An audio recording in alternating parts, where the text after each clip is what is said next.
O que que é a cultura, né? A cultura empresarial, a maioria das empresas não tem uma cultura, todas têm cultura, tá? Mas a maioria das empresas, assim, principalmente as que têm pouca estrutura de RH atuante mesmo, né? Elas não têm uma cultura que seja imposta, assim, né? Que você é o dono da empresa, você queria que a sua empresa tivesse tais e tais valores e comportamentos e formas de pensar e, né, um frame ali para agir em determinada situação. Isso compõe, né, uma cultura de uma empresa. Então, você gostaria que seus funcionários pensassem assim e fossem assim. E aí você impõe isso. Você chama seu RH e fala, olha, eu preciso de ações que levem a cultura da empresa a ser dessa forma e tal, tal, tal. Que eu quero que as pessoas sejam colaborativas ou eu não quero. Não gosto sei lá, né? Vai saber. Eu não gosto de área que colabora, eu gosto de cada uma na sua. Aqui minha cultura é assim, eu gosto mais feudal, né? Eu não quero ninguém conversando. Então você já fala pro seu RH, eu quero que seja, você é dono da empresa, você faz o que você quer, né? Eu quero que seja assim. Faça algumas ações para as pessoas entenderem isso, ou não, né? Como a maioria prefere, né? Eu quero que colabore, eu quero que pense, eu quero que todo mundo. Por exemplo, quando você trabalha num lugar de entretenimento, de grande atendimento a cliente, né? Tipo parque, shopping, hotéis, por exemplo, né? Que o seu cliente está ali a lazer, né? Geralmente a cultura principal ali, né? A demanda principal de cultura para o RH é que o RH coloque na cabeça de todo funcionário que todo funcionário é um funcionário de linha de frente.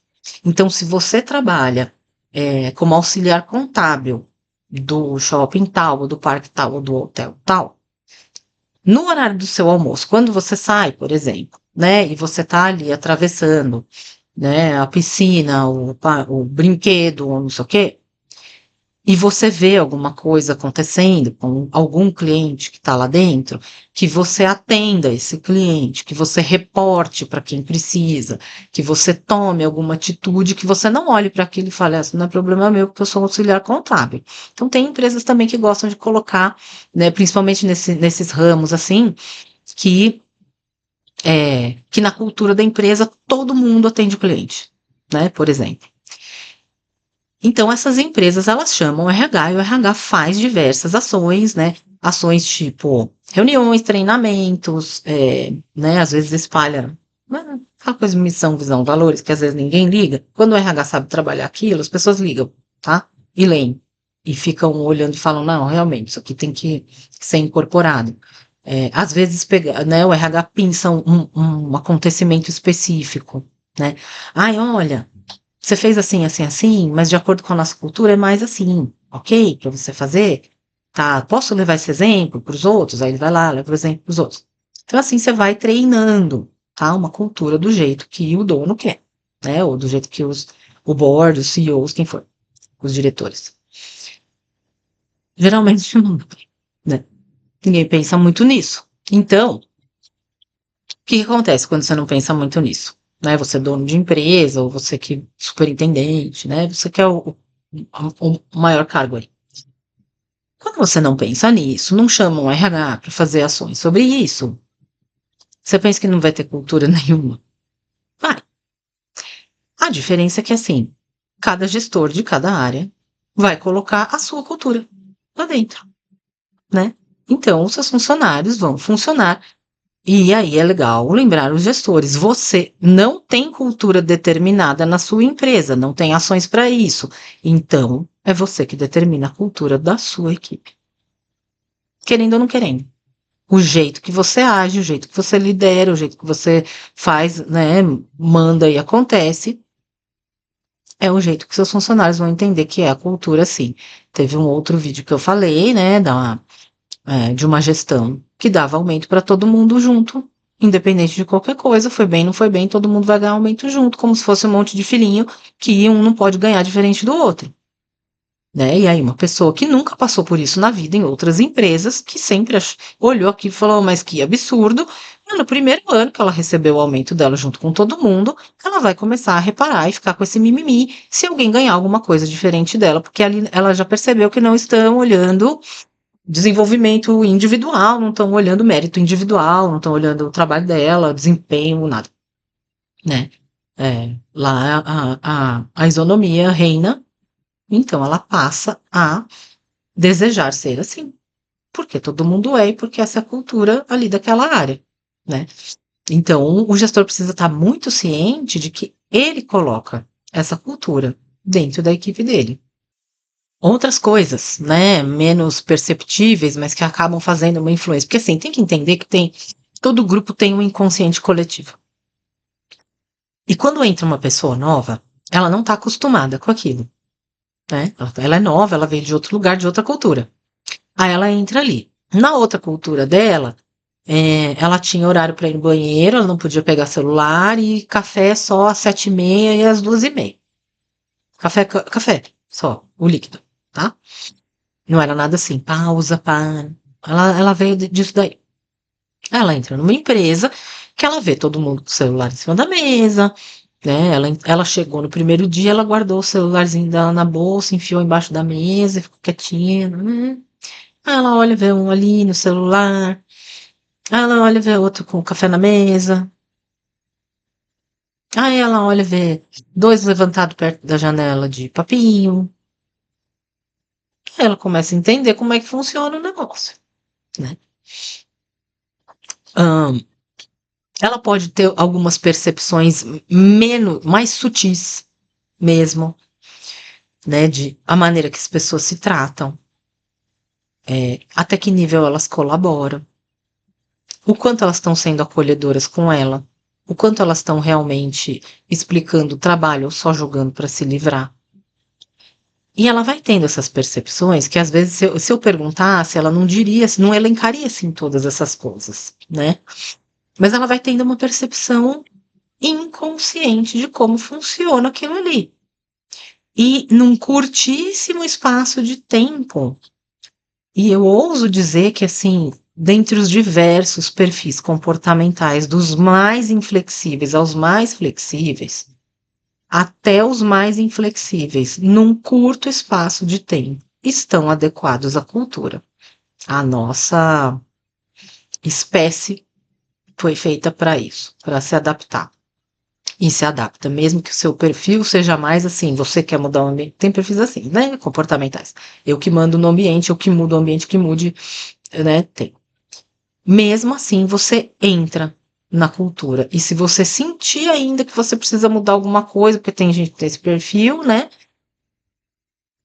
você vai fazer isso dentro da cultura. Ou você vai entrar num grande choque, você não tem realmente fit cultural para aquilo que acontece ali naquela empresa, né? Por qualquer motivo. Não precisa só porque você quer mudar ela. Mas geralmente é. Você vai ter um sofrimento intenso, porque todo mundo ali faz assim, né? É a mesma coisa que você mudar amanhã para um lugar que só tem gente que anda sem roupa. E para você aquilo vai ser muito desconfortável.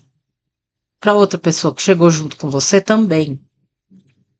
Só que pode ser que a outra pessoa se adapte e nunca mais queira vestir uma roupa. Né? A menos que ela vá para ela vá pelada para um ambiente que tá cheio de gente com roupa, ela vai se sentir mal e vestir uma roupa. Então, entende? Tudo depende. Pode ser que você não se adapte nunca. E aí você vai passar o tempo que você tiver passar lá, sem poder vestir uma roupa, você vai passar um tempo muito ruim, muito sofrido. Vai ser péssimo para você. Então você vai acabar saindo, né? Tô dando um exemplo bem, nossa, mas é bem isso que acontece. Às vezes a gente sente que entrou numa empresa que não tem nada a ver com a gente, né? Com cultura, com nada. Você se sente pelado, você é pelada, você se sente pelado, parece que tá todo mundo te olhando, tipo, o que essa pessoa tá falando? O que que ela tá pensando? O que que ela... Aqui não é assim, né? Então, a questão da cultura, ela vai tanto abraçar e logo acolher, e o funcionário já vai entrar e vai estar muito adaptado, rápido, ou em alguns casos vai acabar repelindo, né?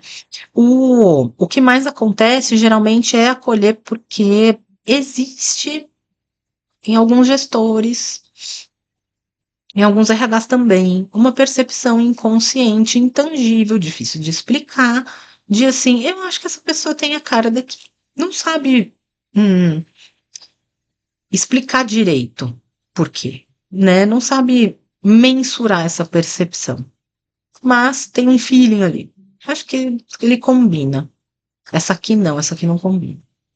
É muito boa tecnicamente, mas essa candidata não combina. Essa aqui combina, e esse combina essa percepção inconsciente que a gente tem, né? Então, geralmente, o gestor ou o RH costuma ter essa percepção, então, na maioria das vezes, não vai ser por choque de cultura, né? Provavelmente, que a pessoa vai sair. Quando nenhum dos dois, nem o RH, nem o gestor tem feeling de nada, aí vai colocar uma pessoa de fit cultural errado, vai dar esse problema, né?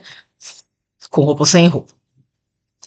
E aí essa pessoa entra e ela vai ter uma adequação, vai ter uma absorção rápida daquela cultura, que é como as pessoas agem, como elas se relacionam, o que pode e o que não pode aqui, mesmo que não esteja num livro de regras, nem no contrato, né? As pessoas vão percebendo o que pode e o que não pode fazer lá dentro. E se tem coisas mais rígidas do que elas estão acostumadas, elas vão se adequar. E se tem coisas menos, muito mais rápido ainda, que elas vão se adequar. Então, essa adaptação de cultura é nossa, do ser humano. Para você ter uma noção do quanto influencia, né, uma cultura de empresa, quando a gente entra numa empresa, começa a absorver a cultura dela e tal, fica muito tempo, ou aquilo foi muito forte, né, ou colou em alguma coisa da nossa personalidade, né, ou alguma coisa da nossa história primitiva, mental, psicológica, vários motivos, a gente pode até mudar nossos valores. Ah, eu tinha um valor assim, assim, e agora eu não tenho mais. Porque eu aprendi nessa empresa que não tenho mais, né? Então, isso é uma coisa que pode acontecer também, tá? A pessoa ter mudanças mais até estruturais pela cultura, né? Pelo lugar que ela está trabalhando, por ver como as outras pessoas funcionam. O que o gestor tem que entender é que ele dá o tom dessa cultura, né? Quando não tem uma coisa pré-determinada por, né, direção, RH e tal, ele dá o tom dessa cultura. Então, é assim, primordial que ele entenda que ele que está manipulando por querer ou sem querer, né? As coisas que ele transmite para a equipe estão gerando uma cultura. Ele também tem que entender que tem um inconsciente coletivo nesse grupo que vai responder aquilo da forma que ele está esperando. Cada um do seu jeito, mas tem esse comportamento, né, coletivo, que vai estar de acordo com o que ele espera, porque ele é o chefe, ele que manda e todo mundo vai se adequar, cada um do seu jeito. E que a pessoa nova que for entrar, ela vai absorver isso, tanto olhando, ouvindo e percebendo de jeitos sutis também. Então, é muito importante o gestor ter essa noção, que é ele que vai direcionar a cultura para onde ele quiser. Se ele nem souber que ele faz isso, a cultura está acontecendo por causa dele assim mesmo, só que ele está perdendo a chance de ser estratégico com isso, né? De repente, tem gestor que fala para mim, nossa, na minha equipe ninguém isso, ninguém aquilo, todo mundo tal coisa. Se você me diz, gestor, ninguém e todo mundo, eu vou reforçar, tá? Para entender se é ninguém e todo mundo, das frases que você tá me falando. E se realmente for, ou a grande maioria, vamos supor, eu tenho 20 funcionários, 2 não são assim. 18 são. Ah, eu preciso te dizer que o problema tá com você, tá bom? É a cultura que você tá transmitindo para eles, né? É o jeito de entender as coisas que você está transmitindo para eles. Por quê? É muito raro, que todos ou ninguém tenham o mesmo tipo cultural que o seu, ou muito diferente do seu, para te desagradar tanto assim. Estatisticamente, é muito difícil que, sei lá, de 20 pessoas, você tenha contratado 18 problemas. E só 2 que não. E às vezes tem uns que me falam, não, são uns 20. São 20 problemas que eu tenho. Então é muito azar, né? É muito azar. Ai, nossa, pode acontecer? Pode. Pode acontecer. É provável? Não, não é. Provável é que você tenha uma transmissão de valor, de atitude, de expectativa que faça eles se comportarem de X ou Y maneira. Então, você tendo conhecimento sobre isso, entendendo que é você, que parte de você, você consegue fazer alguns ajustes estratégicos. E aí a maioria vai ter esses ajustes estratégicos, né, comportamentais, estruturais, que você vai impor para a equipe conscientemente, né, com uma intenção, qualquer que você queira. Então, ao invés de chegar e falar ninguém me obedece, pô, ninguém? O que você está transmitindo para eles, né, inconscientemente ou até conscientemente, né? Você não precisa ser obedecido, respeitado, ou dependendo da coisa que você pede, todo mundo já sabe que não é para fazer, também, né? Então é importante saber, tá? Que você pode modificar isso, né? Você pode mudar a cultura da sua equipe do jeito que você quer. Às vezes o jeito que você é diferente do jeito que você quer. E as pessoas, se você não tem isso consciente, né, e programado, e até manipulado com você mesmo, você vai transmitir uma coisa que você é e que às vezes não é o que você quer para sua equipe. E a equipe vai absorver o que você é. Se você tiver intenção de moldar a cultura de determinada maneira, como se você fosse o dono da empresa, naquele caso no começo, né, do vídeo do RH, que você chama e tal, e treina, e eu quero que seja assim, que todo mundo pense assim, mas que todo mundo se comporte assim, que tenha essas atitudes. Você pode fazer a mesma coisa na sua equipe, tá? Com propósito. É isso. Resumindo o vídeo de hoje, tá bom? Então, obrigada por estar até aqui e até a próxima.